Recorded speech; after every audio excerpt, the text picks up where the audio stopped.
Notre quartier, Parchamp-Albert-Kahn, accueille 13 000 habitants, dont 986 nouveaux Boulonnais depuis 2019.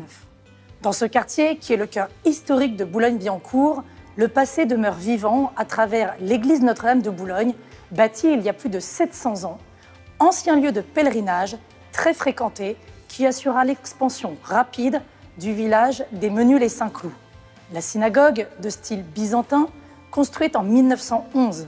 Le parc paysager Edmond de Rothschild, qui est une invitation à la promenade. La maison Valeska, du nom de sa plus illustre résidente, Marie Valeska. La maison de repos Les Abondances. La cour du Puy, située cour Béranger.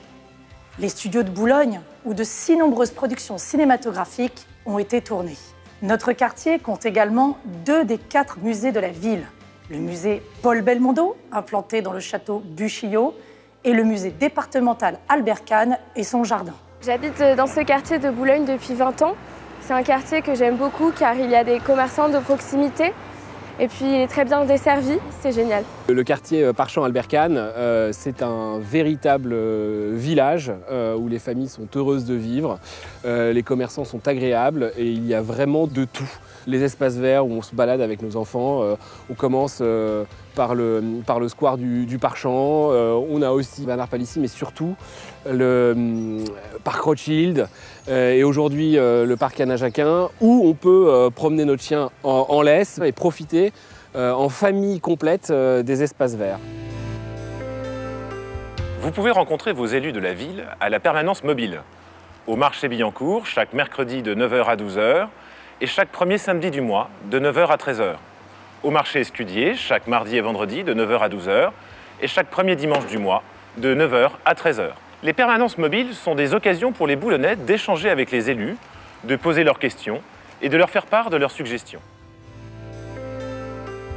Nous travaillons avec 25 conseillers de quartier.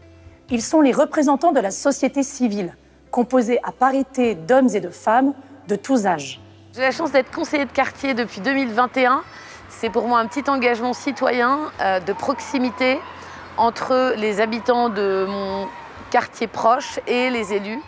On collecte les informations auprès des habitants et on en discute au conseil de quartier qui nous renvoie les améliorations qui sont proposées par la mairie. Des événements ont animé notre quartier en 2023, dont le théâtre en plein air, qui a attiré cette année près de 400 personnes au jardin de la maison Valeska. Le spectacle Les Ateliers de Noël à l'espace Bernard Palissy, qui ont rassemblé plus de 350 enfants et leurs parents. L'Animal en ville, avec plus de 5000 personnes au parc Edmond de Rothschild. Et enfin, la journée de la mobilité, le long du boulevard Jean Jaurès, qui attire chaque année plus de 25 000 participants. Notre quartier compte 19 % des commerces de la ville. 43 % des commerces sont des commerces de bouche, de proximité et de restauration. Nous sommes boulonnais depuis 10 ans. Nous avons trouvé ce restaurant qui correspondait parfaitement à nos critères de recherche. Et donc nous sommes installés ici. Nous sommes très heureux parce que maintenant, nous avons tout à côté, l'école des enfants, notre appartement et on fait tout à vélo. Ce qui nous plaît à Boulogne, c'est ce côté familial, bienveillant, village. Il y a tout ce qu'il faut à Boulogne, pas besoin d'aller à Paris. Le quartier Parchamp-Albert-Kahn, c'est vraiment Boulogne-Village comme on l'aime, avec ses boutiques de proximité comme la nôtre, où les gens aiment se retrouver et discuter ensemble. C'est vraiment un quartier très animé, avec notamment le marché. Les gens se retrouvent et discutent ensemble. C'est très convivial, très familial. Depuis notre dernière rencontre en 2023, notre quartier a poursuivi sa transformation. La rue Anna Jacquin, entre les rues Saint-Denis et de Montmorency, a été rénovée. Elle permet des traversées piétonnes sécurisées par la création en amont d'aires de stationnement vélo et de jardinières, la mise en conformité de la voie avec la réglementation en matière de sécurité et de défense incendie des immeubles, ainsi que l'aménagement d'espaces verts pour un coût de 272 000 €. L'opération d'assainissement de la rue Anna Jacquin entre le quai du 4 septembre et la rue de Montmorency pour un montant de 1 980 000 €. Et dans le cadre du budget participatif jeunesse, une boîte à livres a été installée à l'entrée du parc Rothschild.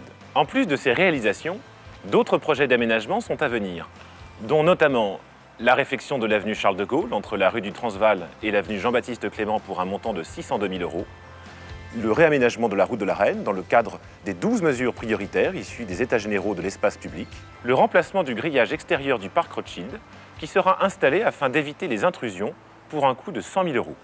La pose de compteurs numériques piétons à l'intersection des rues de Silly et de Paris, un dispositif à portée pédagogique qui informe les piétons du temps restant pour la traversée.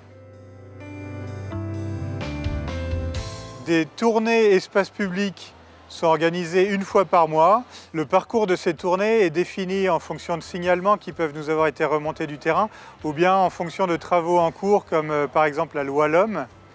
Et c'est bien sûr l'occasion de rencontrer les Boulonnais et les Boulonnaises et de bien comprendre, d'échanger sur leurs besoins, leurs attentes. Notre quartier dispose de 15 espaces de stationnement pour les vélos, soit 98 places. 38 espaces de stationnement pour les 2 roues motorisées, soit 196 places. Et 3 stations de recharge de véhicules électriques disposées en voirie, soit 6 places. Après les bacs verts et jaunes, un nouveau geste de tri est mis en place à Boulogne-Billancourt. C'est la collecte des déchets alimentaires. La collecte des déchets est faite plusieurs fois par semaine. Les ordures ménagères les lundis, mardis, jeudis, vendredis et dimanches. Les emballages papier et carton les mercredis. Les déchets alimentaires les lundis et jeudis dès le mois de janvier. Pour toute information supplémentaire, n'oubliez pas l'application mobile 9200 pour accéder facilement à toutes les ressources de la ville. L'application citoyenne Sonnette de Grand Paris Seine-Ouest pour signaler toute anomalie dans l'espace public. Et enfin, la plateforme Assolib pour découvrir les activités proposées par les associations boulonnaises.